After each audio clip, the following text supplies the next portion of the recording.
I think we're going to start. I'd like to introduce you today's speaker.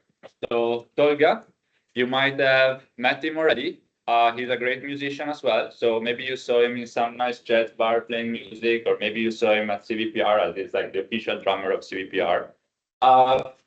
Otherwise, you might have seen some of his research, like he does research in so many different topics that it's difficult not to come across his research. So there's a bit of topological deep learning, 3D vision, you have geometric deep learning, neural network theory, you have even quantum computing stuff. So luckily today he decided to talk about something relevant to the school. So yeah, I'll give the stage to Tolga. Thanks.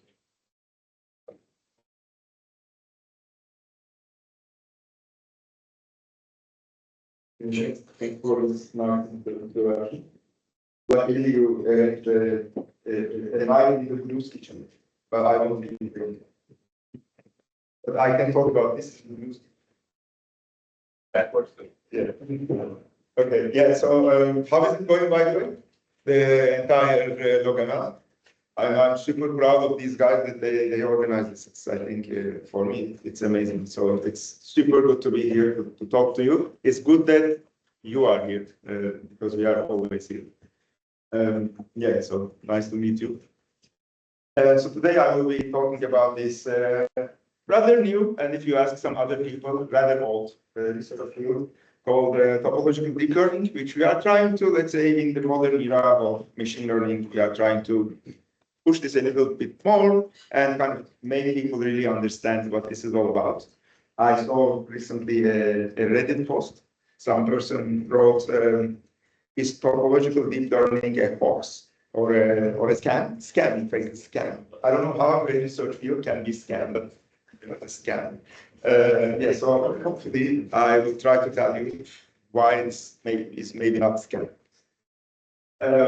Cool. So let's get started. By the way, at any point, please don't sit at the back on the floor. Just find yourself a comfortable seat. I will do this from time to time. That's my duty. Okay. So I cannot really start an AI talk without showing you pretty pictures of these beautiful generative models can do, right? So you just provide them a little text on the right-hand side corner, and you get a video that's just amazing, and it's almost physically plausible, right? You probably see many of these recently, especially on Twitter. Every day I open Twitter, I see one of these videos, right? And so you ask yourself, right? It's now so easy that this problem is kind of solved. That I can just open ChatGPT, write a couple of sentences, and then I get a beautiful media, a beautiful visual almost for free. And we actually like this a lot, right? So when machine learning, when deep learning first came, a lot of vision researchers, they believed, oh, regression problem is solved. So now I can actually focus on what is important. And for vision folks, what is important is the application and so on, right? If somebody solves the regression problem, you would be super happy. So now we are going through this again, that we believe somebody is solving the regression problem. So we go and ask, oh, now this is solved now, this is solved. So let me just go and immediately design proteins and stuff that can cure COVID and everything, right? So you go to these disciplines and you look, and that slide is almost funny. So if you write this to ChatGPT, cannot really comprehend even what kind of an output it's going to give you, right? So you ask it to design a drug which is fitting to this specification, and that plus any other protein model is not able to do that, right? And this is not only the case in structural biology. There are so many fields that you can imagine: self-driving cars, neuroimaging, and computer-aided design, where this regression problem seems to be not solved. So, if I think about WhatsApp and all the media and information that I can share on WhatsApp, that's image, text, video, audio, then the regression seems to be okay. But if you look at these things, that look a bit strange. That's not like the data types I usually share on my Instagram profile, then the regression problem seems not to be solved entirely. And I worked on 3D vision, well, almost exclusively for a long time. And if you work in this field, you get a little bit of an idea of why this is the case. So if I take my phone and if I tell you, I just captured the photo, and by the way, I have to do that inside I talk about this because there's a photo competition.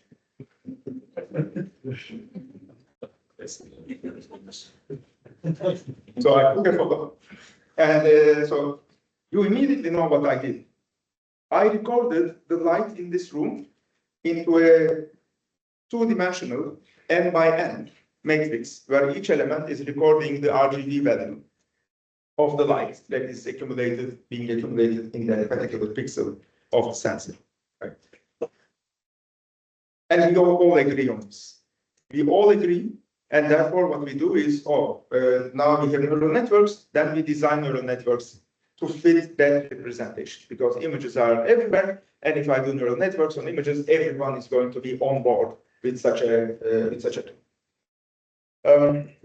Unfortunately, if I tell you that I just captured the 3D model of this room, or I just designed the 3D model of this room, we are not in agreement anymore. Because I could be talking about a point cloud, which is a bunch of sparse points that describe the geometry of the room. But I can store it also in a voxel grid or an efficient optical version of the voxel grid, or I could mesh it to speak continuously about the underlying surface, and so not like discrete points in space, or any other strange mathematical surface that we designed. Right? So it's not clear what I did. It's not clear what's the actual model that I'm working with. So vision people and graphics people saw this as an opportunity. They said, oh, I am going to design a neural network that can first process point clouds natively, and then process voxel grids natively, and maybe the sign distance fields will be native, and so on, right? So they saw this as an opportunity to salami publish. And nobody said, like, let's discover the best underlying representation. So they said, well, instead of this, well, we're in point cloud. Here are my networks for you to choose another representation, but they don't tell you which representation to choose given the application. That's a problem. And if you actually tackle these problems in strange domains like structural biology and CAD design, there are all these things going on. Yeah, so if you look at the CAD models, I mean, there are all these vertices, faces, loops, and surfaces that are attached, extrusions, and all these magic that CAD designers do that wouldn't directly fit to any 3D representation that I've talked about, any implicit or explicit. So we try to make it fit though, because point cloud networks, mesh networks are the things we know. So we just say, okay, I'm just going to sample some 3D points on the surface and use this representation in a neural network so that I can actually process this object. Yeah, but that doesn't, it's not aligned in the same direction that you are. In the previous slide, we were designing one neural network to reach representations, but what happened to this one? Same for the molecules. We usually abstract them as graphs. They are not graphs, of course. In fact, anytime you choose a graph, you do some kind of an abstraction, right? You impose the abstraction. It's not that a graph is given to you. A social network is not a graph. It's a graph because you ignored the families, right? No social network would store the family explicitly. Your mother, father, and you are not connected at all. So, it's an abstraction. It's a choice you make to make things easy. We have graph neural networks, so we are going to choose graph neural networks to process these things. It's a choice. Yeah. So this is what topological deep learning wants to do. Right? It kind of wants to give you a good way to work on any of these complicated structures regardless of the representation. Okay? And it wants to do this natively and in a principled way so that you could process what I will now explain, this higher order interactions or higher order knowledge inside these networks, higher order networks. Okay? And hopefully, this could be impactful in a lot of the scenarios, CAD design, structural biology, molecules, circuits, and all these AI for science things. Okay, so I want to take a step back and tell you what a higher order information actually is, because we tend to assume this knowledge, but it's not always sometimes, and it's intuitions, maybe not as always. And before doing that, maybe we can discuss about this image. So anybody sees anything in this image?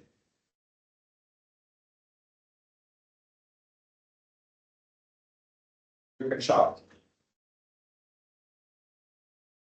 Or raise your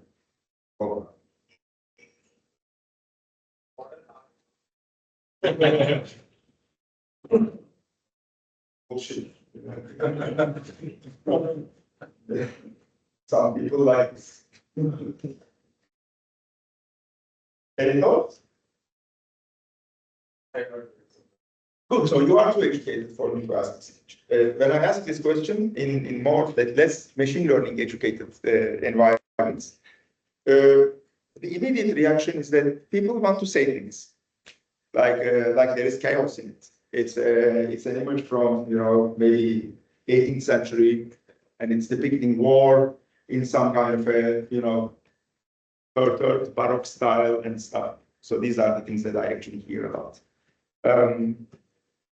Right, but what is important in this image is that we look at it, and actually there seems to be something in there. You just can't tell what it is, or at least I can't. Yeah? But there is some kind of a thing to be happening. So that's an art piece by Robert Birdal, and he's a professor of finance at Cardiff, and his, let's say, research aim is to induce an indeterminate mental state. That means he's investigating the nature of conscious mind through painting, drawing, scientific experimentation, philosophical inquiry, and so on. So he sits in front of the canvas, and he wants to paint without intention. So it's a philosophical debate whether you could actually paint without intention, but he tries to isolate all the biases that he has. He would have implicit biases, for sure, but all the rest that he can think of consciously, he wants to get rid of it. And that's what remains. So anything you see in this picture, that's what he wants to do, is your construction. It's not his intention. That's what the aim of such an investigation is. And if I look at this picture, I indeed want to say something more about this picture rather than this intentionless guy sitting there and trying to do brush strokes on a canvas. It's something more, right? And in psychology also, and also different disciplines and philosophy, is known as the Gestalt, right? So there is a process, it's not a biological process, called microgenesis that goes in your mind, and that's this generative model in you is always trying to produce relevant content that that is rooted in the experience that you gather on this planet, and then from this you kind of synthesize the meaning of it. This is what the Gestalt is attributing a global meaning to the sensory input around. So in that regard, we always, speak of this the sum and its relation to the whole, right? So it's not just these brush strokes, right? In the end, even if they are intentional strokes, right? But there is a little bit more information contained in these, and that is the whole. So you say that the whole is not the sum of its parts, but it is a bit greater, right? How can a whole be greater than the sum of its parts, by the way? So you can write the parts, and let's put it this way. Can everyone see that? Right?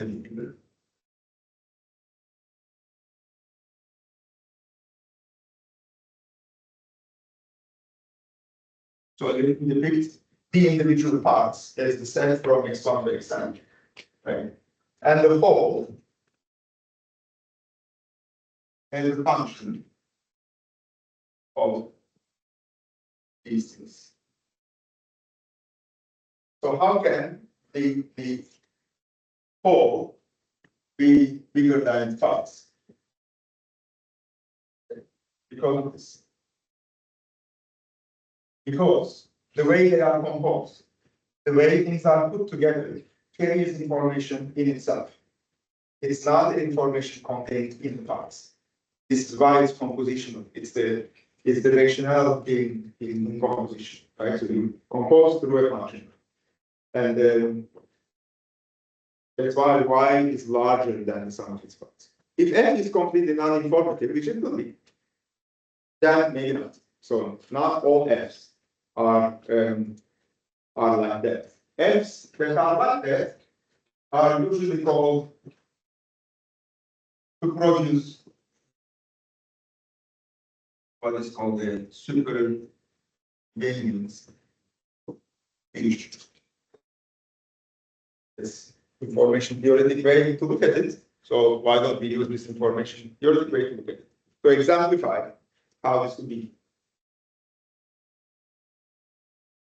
That's an XOR gate.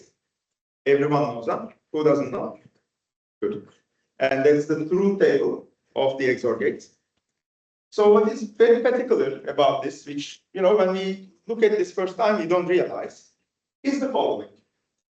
If I tell you one of the inputs, let me tell you x1 here, right? Let me say it's 0. x1 is 0. Okay? Can you say anything about the output? So if x1 is 0, the output can be 0 or 1. Is 0 or 1. Okay? That is completely dependent on x2. So you go away, well, okay, did you know x2? Okay. You say you know x2, 0, 1. Oh, sorry, you know x2, 1 or 1, right? And then the output could also be 0 or 1. So knowing one of the inputs basically tells me nothing.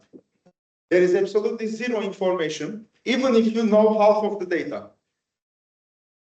0, right? But on the other hand, if I tell you both inputs, 0, 0, 1, 0, 1, right? Then the information content, well, you know basically everything, right? Because you can pass them through the deterministic XOR gate to get a valid output. Guys, why don't you come and sit? There are so many seats. You don't need to have a miserable life.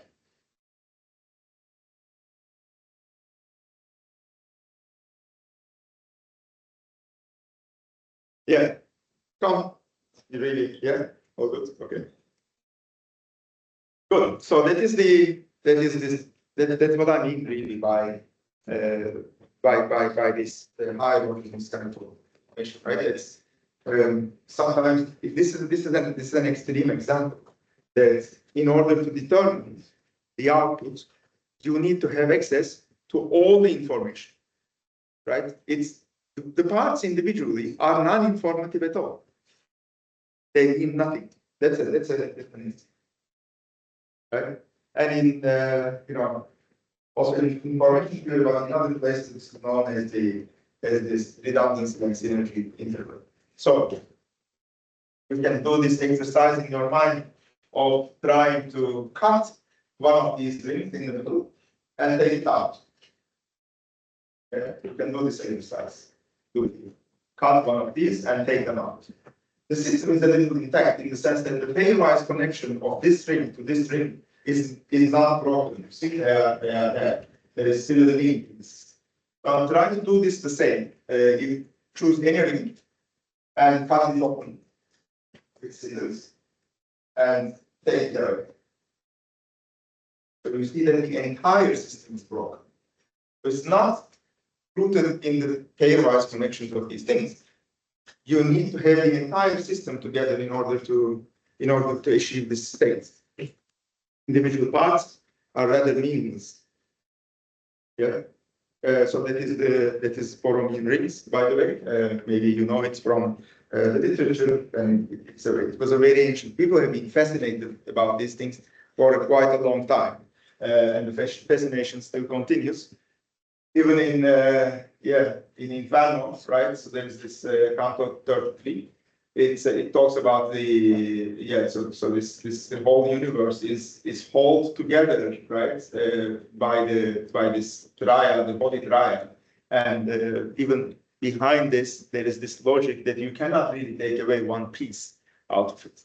So people have been fascinated by these ideas, and of course, even also in the brain, there is higher order. So neuroscientists are discovering more and more that you are doing low-level processing, simple things, just like hearing. It's enough that your local circuits are activated and things are handled. But if you go to high-level cognition, tasks that really require you to think and reason, then you see that a lot of the different parts of the brain are being activated, so nothing local anymore, but it's the way they are composed together that gives rise to this emergent property that happens in the brain every single second. Good. So that is the synergistic nature. And of course, now we are looking into objects in general, abstract objects, 3D objects, but you name it, right? So these could be in many weird forms. For example, this one, I mean, it's not a graph, right? To have a graph, you would have a vertex and an edge. Nothing else is supported on a graph data structure. Say here, right?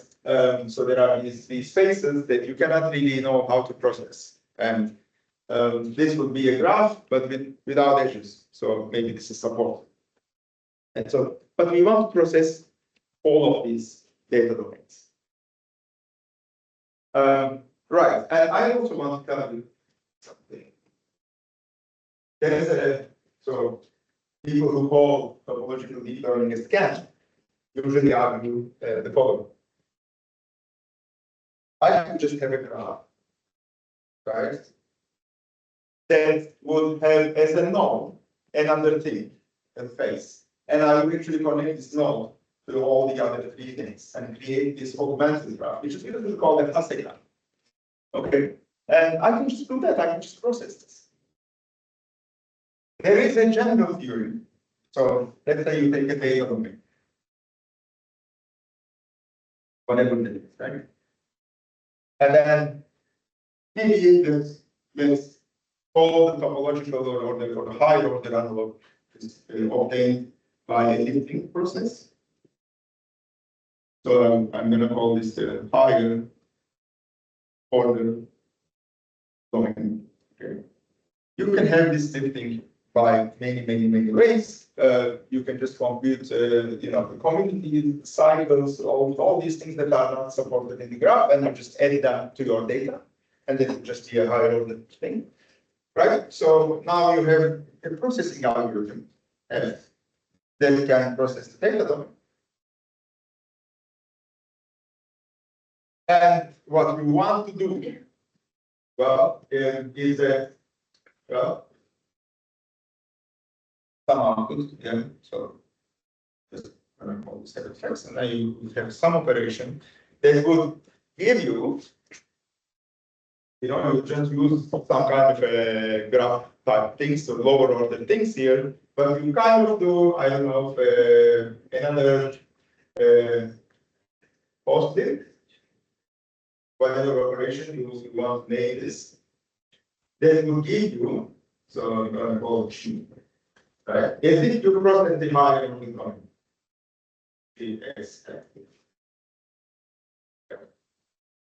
Unfortunately, this is an unachievable table in general. So you cannot do that simply because of the information content that is present. It is not possible in general to have low order algorithms running and then applying some kind of a composition later to achieve G. It's kind of equivariance tables that you are used to in graphs, right? But this here, this is not happening.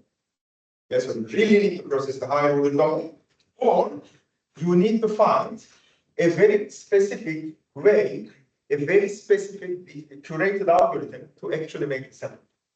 That is informed by how you lift things. Okay. This is possible, but that means that every time you have a new higher order domain and you want to use your favorite graph neural network, you need to architect it in such a way that it is possible. So this becomes quite a bit of a burden after a while. Imagine doing this for the meshes and all the tasks that you want to do on the mesh and so on. It's not really nice.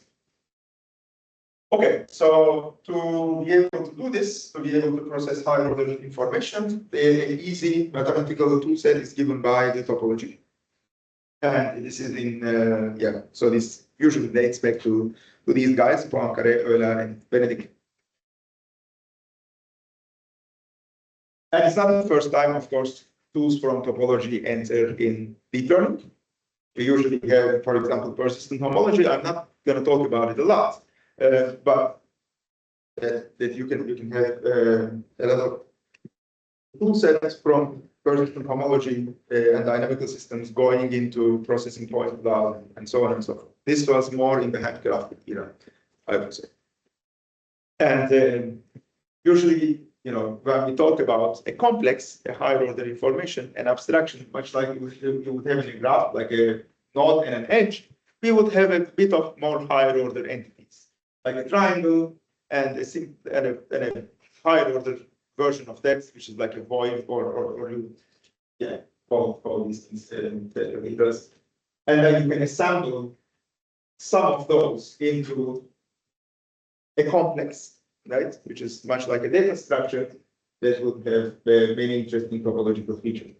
And then if you do homology on this, that means you are trying to look into the topological properties and of this object and try to compute descriptors.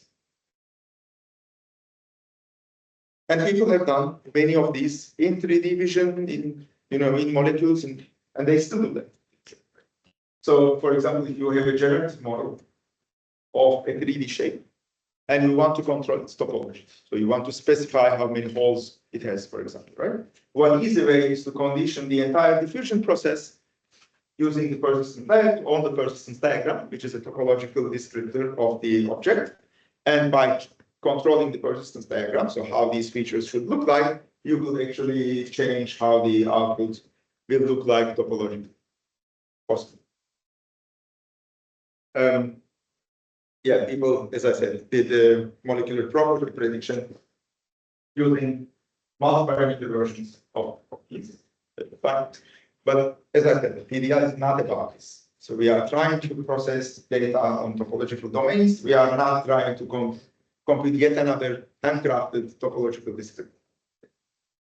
I'm not saying topological descriptors are bad. I'm just saying in the context of modern machine learning, we want to do something else.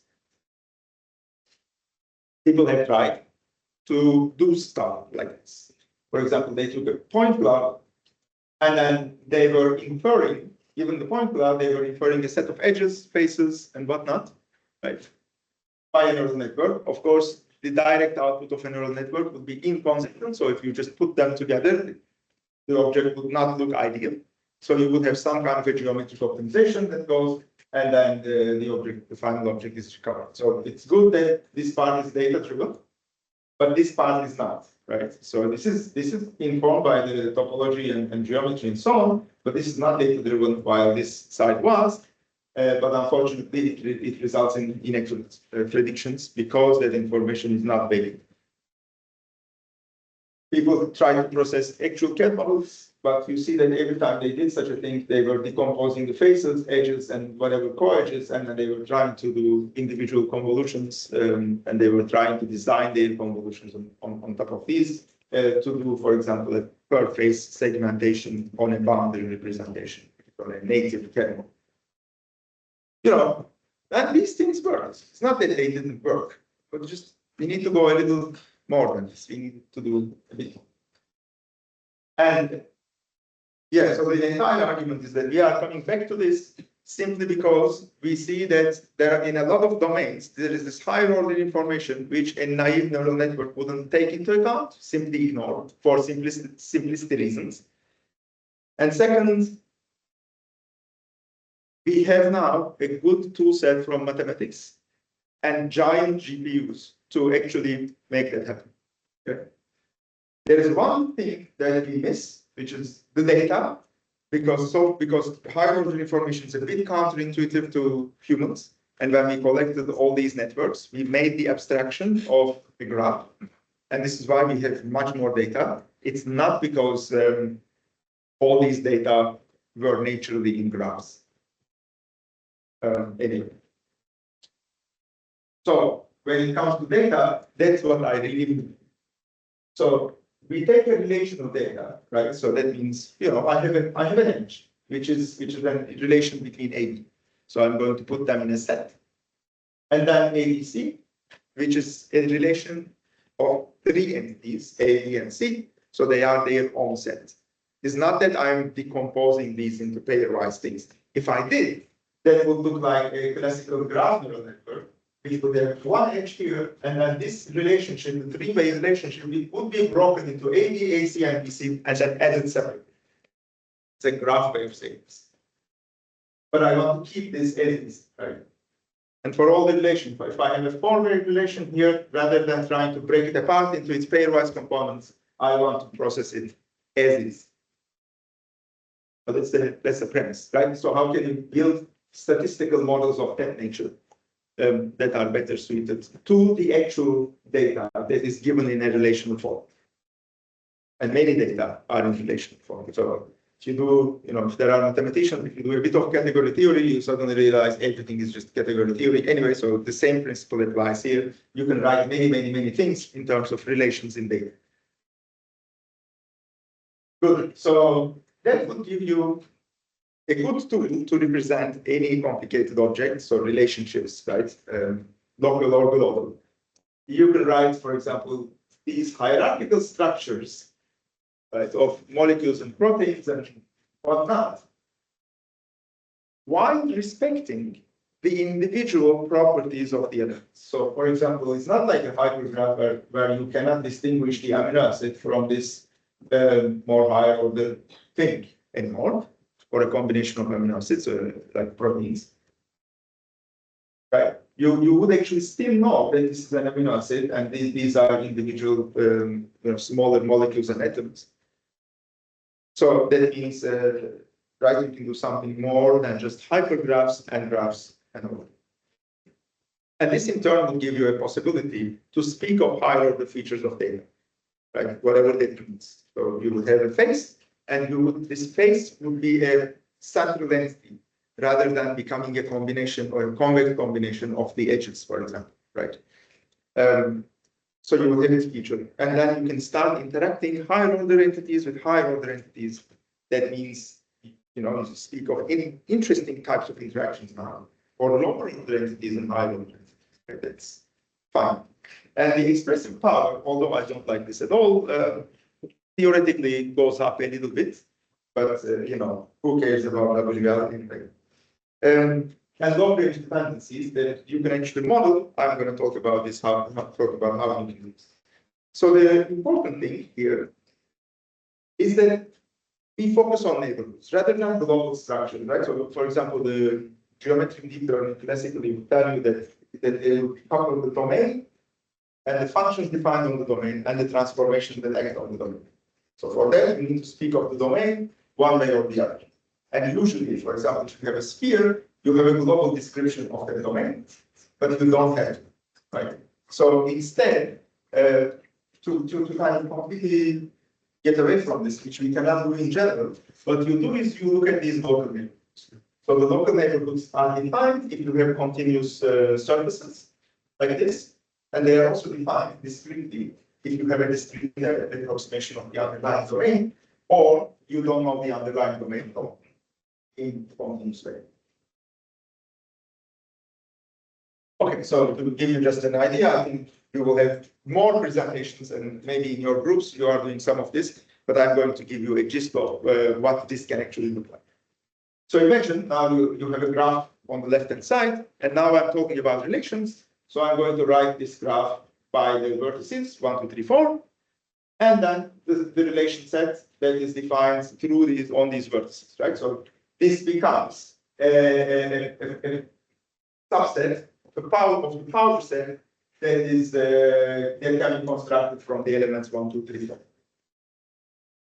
It's of course not going to be empty, and will be closed under subset. So what you can also do, you can now include a triangle, right? That's also a subset of the power set, and you can put it there.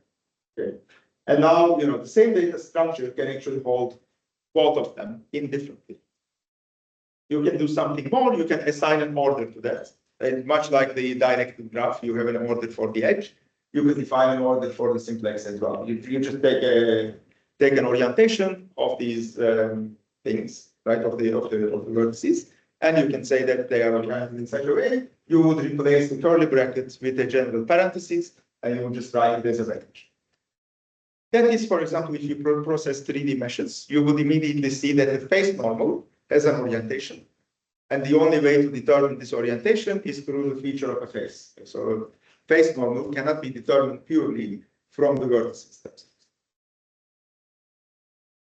Now, this type of thinking gives rise to a little more complex line of thoughts. For example, if you are looking at this, let's say, simplicial complex, that is the complex composed by vertices, edges, and triangles that you see here, you can say that from vertex 1 to vertex 4, I can actually take a chain. So I can walk on these vertices and edges to arrive from one node to the other. You can run your favorite Dijkstra algorithm, whatever, to walk the shortest path, and that is completely intuitive. And all these chains that you walk over can be called, for example, a one chain, which is an edge, right? And you are taking a collection of chains. And in fact, you can think of these as basis functions that are composed by some weights. And this, let's say, object, that the trajectory would be in the one chains. Similarly, you can look at these things, like the triangles themselves, and you can think of walking from one triangle to the other. Because now all of these are just sets to you. All of those are relations. And there is no distinguishing between an edge versus a triangle or a. Right, so you can write down the same thing, right? It's a linear combination of these basis functions, kind of, and you can say that this is in the two chains. So when you work with graphs, you generally work with this object called Laplacian, which is an amazing object, right? And you probably all know about this. So if you have a graph like this, here is how you can construct Laplacian one way. You would write this boundary matrix or incidence matrix representation that would take, for example, relate your vertices to your edges. I think we all know this, and whenever there are orientations assigned here, if I'm going out, it would be a -1. If I'm going in, it would be a +1. And then you can populate this table. Okay. Now, if you take the B1 times B1 transpose, that would be relating, like it look like a Laplacian that relates your, nodes to your nodes. But now assume that you would have some kind of a thing which also has triangles. So you could write down another boundary matrix representation that would relate your edges to your triangles. And you would just write 1 if that edge is contained in the triangle in the right order, and if the opposite order, you would just call it negative. Right? So it's these inclusion relationship. Right. So now this is a B2 because it's a degree 2 kind of boundary matrix. Huh? And in fact, if you write down this BTB, which is should be here, edges by edges, right? Versus this R, which is BK times BK transpose, that will be edges by edges again, right? You see that these objects have a similar dimension, and you can actually add them up. So one is like walking from down to up, and the other is up to down, right? And you will be able to write what is called this K Laplacian now, which is called the Holt Laplacian by combination. And that becomes an interesting object, a Laplacian analog for higher order domains. And that's the most simple construction of a Laplacian. Usually in the graphs, you would have more general objects like normalizations on this Laplacian. You can have normalizations here as well, and that's a better way to work. So if your order is 0, the one where you have graphs and stuff, then you would say your Laplacian is just this simple. Good. So that's a bit different than, as I said, graphs, of course, because vertices are here, edges are here, and these boundary matrices are relating vertices to edges, right? In hypergraphs, you would have hyperedges, and your vertices would be related to these hyperedges, okay? But in these more simplicial complexes, subcomplexes, or complexes, you would maintain this entire hierarchy. So you wouldn't be losing, this information that the one cells are edges. So I'm connected to an edge, and then through these edges, I'm connected to a face. So there is this hierarchical information that is retained in your data set. Good. So at some point, we came up with this. With another object called the combinatorial complex, and we can show that all of these hypergraphs and cell complexes, as well as points and graphs, can be united under one umbrella, and you can have one global data structure to actually cover all the problems that you face. And if you design neural networks on these data structures, then that means you would have neural networks on a wider variety of domains while integrating the higher order information. And the combinatorial complex looked like this. So you take basically a set S. That is all you have, by the way. There is nothing more than a set usually, because your data comes like this. All the other relationships, graphs, as I said, are our invention. So how do we invent these things? Well, we take the power set of S. Okay, so the power set is all possible sets that can be, or subsets that can be obtained from a given set. Except the null. And then you would take these subset X, right? That would be the relationships that you are interested in, essentially. And then you also have a rank function. And so the rank function is constructed in such a way that it's hierarchy preserving. And what I mean by this is following. It's so if X and Y that are elements of this X, right, which is a subset of the power set, so X and Y are sets. If X is included in Y, then its rank should be lower than Y, so lower order. So that's the property that rank has, and this way it can order things. So it can order things by these inclusion relationships. Okay, so these are some examples of combinatorial complexes. So the colors refer to the ranks.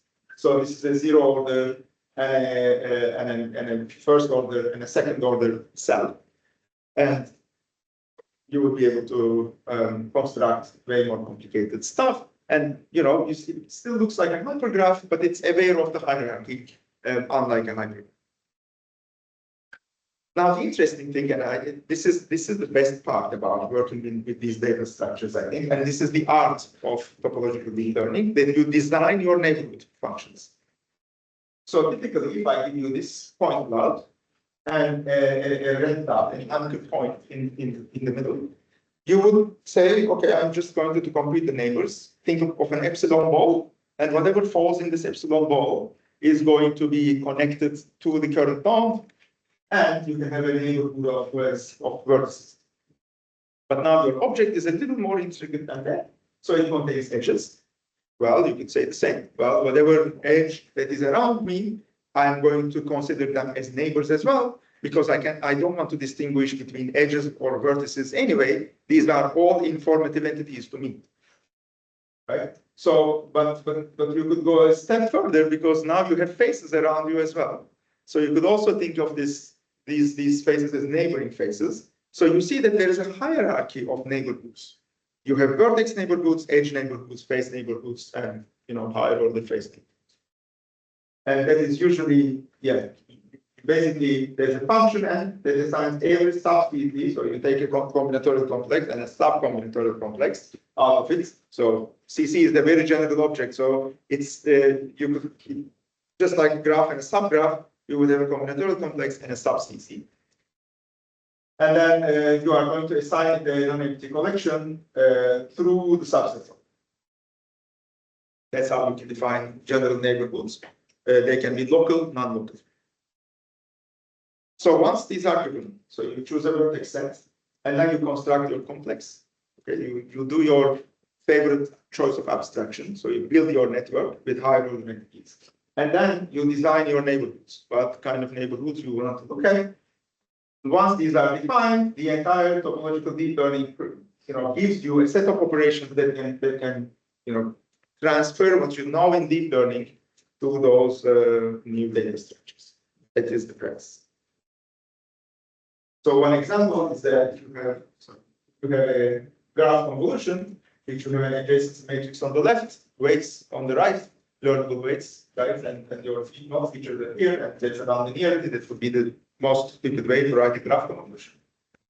You can have a topological version, which is, so you have in here, you have a relationship to the Laplacian in the sense that the adjacency matrix is related. Right?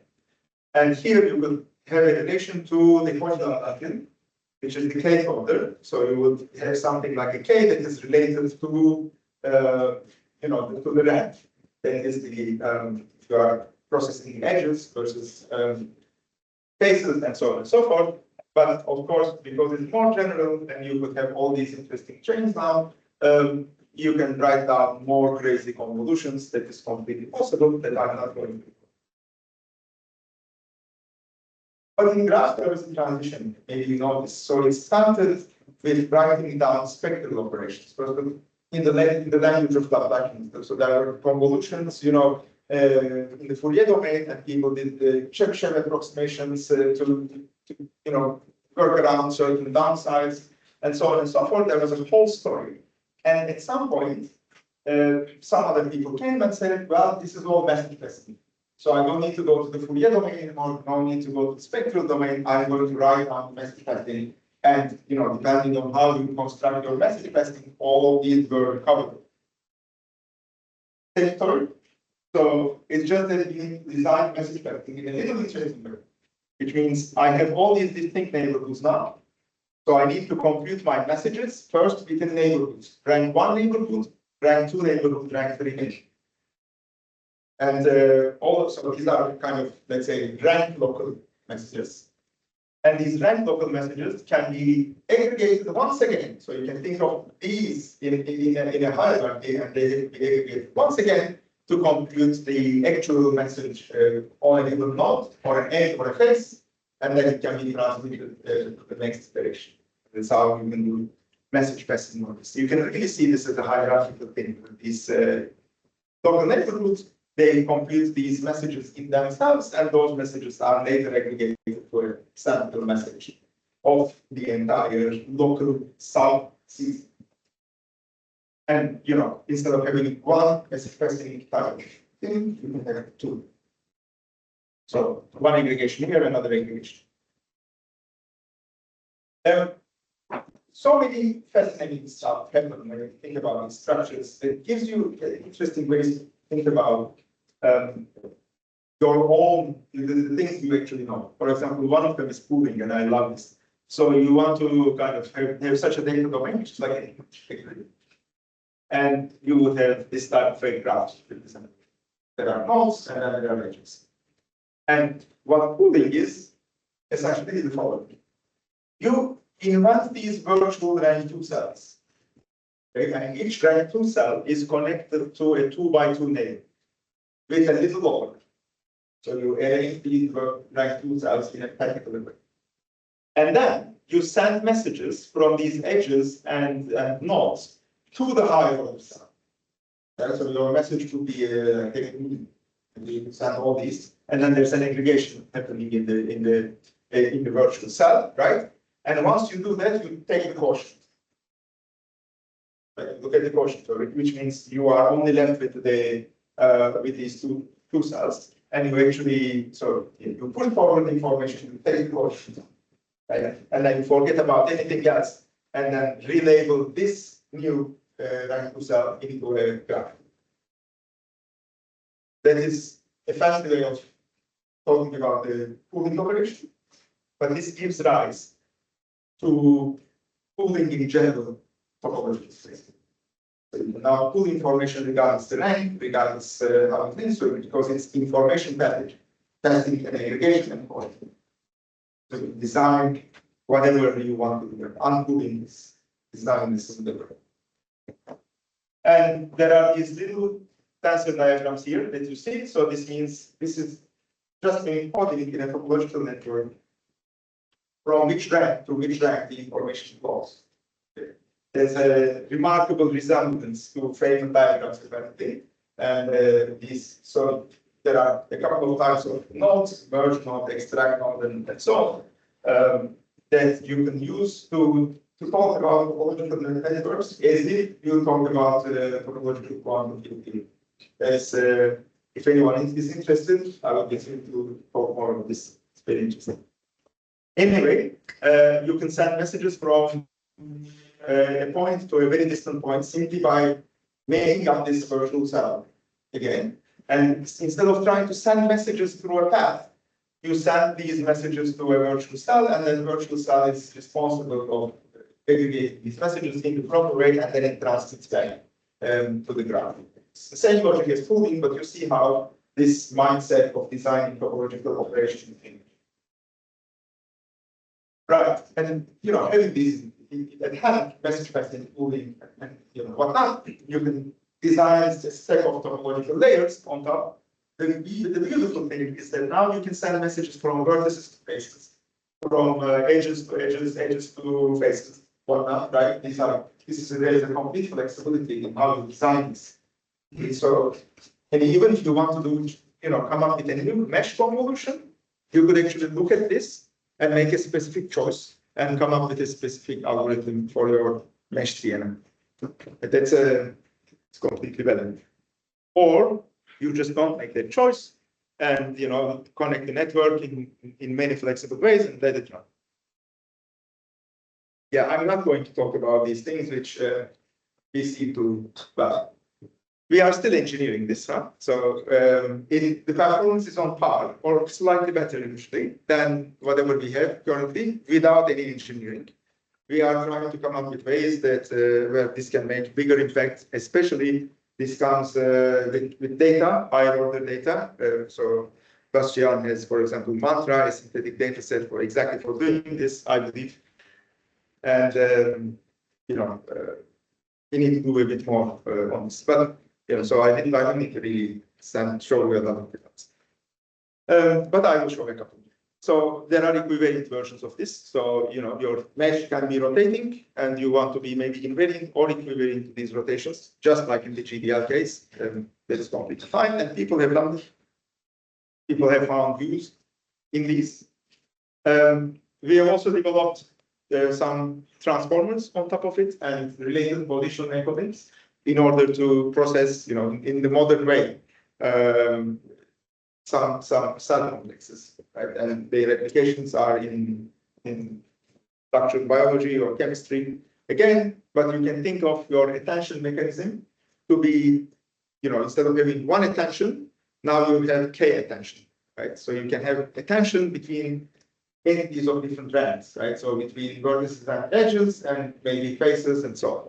And that generalizes the known attention mechanisms. And you can have your positional encoding in a similar way.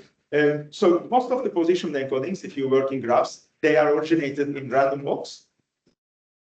And the higher order domains have a beautiful theory of random walks, actually. So random walks are very foundational to working with graphs and their higher order envelopes. If you can define your random walk in a good way, it gives rise to certain, for example, choices of Laplacian, and in the end, you can have interesting positional encodings. Think of it as the spectral decomposition of that interesting Laplacian. So, yeah, that's that, but that's still an ongoing research, I should say. Right. So we get some noticeable improvements in certain cases. And we can also think about generating higher order entities, higher order objects, or using the higher order skeletons as guides to a generative model. For example, here we are guiding the diffusion model, which produces graphs by the higher order information that is contained in the data. So we are trying to make the diffusion models cycle aware, phase aware, and so on and so on. That's the idea. And so you can show, the good thing is you can actually show that this is theoretically more accurate, so there's lower reconstruction error. And experimentally, this is noticeable that in some classical QM9 thing, data sets that are very well studied by now, you can get some improvements just by doing this. You could also use these in topological objects as intermediate representations to create better embeddings. For example, you can take your favorite smile string, right, which represents a molecule, and of course, everyone knows that there's a corresponding graph, right? But what you ignore is that there are higher order information that you can extract from this graph, and you can fit this graph basically to a combinatorial complex, and this combinatorial complex can have an associated higher order grammar, right? And you can use certain rules and properties of molecule assembly in order to first make a higher order grammar and also embed these combinatorial complexes into strings again. But this time, the string is also encoding the higher order information, thanks to such rule corpuses and combination criteria that we know how molecules are constructed together. And so the good thing is if you have such representations that also embed the higher order information, you could have a 100% validity guarantee when you generate any of these strings, right? So if you are able to design, so if you generate combinatorial complexes, it is possible that you can miss out on certain, or not miss out, but you can generate combinatorial complexes that are not exactly molecules made, right? But if you create a latent embedding, which is informed by how molecules, the rules of being a molecule, then you can have 100% validity, right? And still, in that string, you keep the higher order information that is otherwise ignored in smiles. And then it might be better for folding and stuff, for example. And if you apply it to some diffusion modeling, to generative modeling of these strings, just simply by some variation autoencoder, you actually get better accuracy in these common data sets. And so these are all demonstrating the use cases of the higher order information. So that's ongoing work. Unfortunately, we have not done yet. And we are trying to take this to broader places somehow. And what's happening here is, for example, there's the we are trying to generalize message testing to pass messages between more general objects, and these are, so there is some use of sheaf theory and sheaf learning here, but the idea is to come up with more general message passing operations, which can take any interesting topological network in the field and write it down under the same roof, under the same umbrella. Okay. So you can also generalize. So topological deep learning generalizes the existing networks, but you could also speak of a generalization over the topological neural networks even further. I'm not sure how useful that is, but we are trying to make it a bit more useful. Right, so all of this is released in this TopoX package. Sorry, not all of this. I'm lying. Some of this is released there, but we are trying to make it a bit more comprehensive right now. So you can go and play with it. There's a lot of challenges, and the code is very easy to use, extremely easy to use. You can just work with topological structures in the same way you would work with graphs, and you would construct these networks in the same way you would construct networks over graphs. We are trying to make this quite easy. So we did release some position papers. So if at some point you wake up in the morning and you feel like you have nothing to work on, there are a bunch of problems that we have to look into. So your help will be much appreciated. Right? In some of these fronts, we made a bit of progress. In others, we made less progress, actually. Right, so there's some benchmarks. We are trying to develop this into a book. Let's see how this goes. It's a bit slow, but yeah. And then I have a group here in Imperial College since 3 years, and these people are sitting among you. Like, go and talk to them, and we are always welcoming new PhD students and new postdocs. So please approach if you want to work on these problems and also on other stuff. As Simone was saying, the range is quite broad, unfortunately. Yeah, and that is actually a growing community, and this is an old slide. I should include many more people here actually that work on this topic and try to make this. So I'm just one of these people basically, and yeah, we are trying to establish this exactly area, as I said. And yeah, so I think it's more or less on that.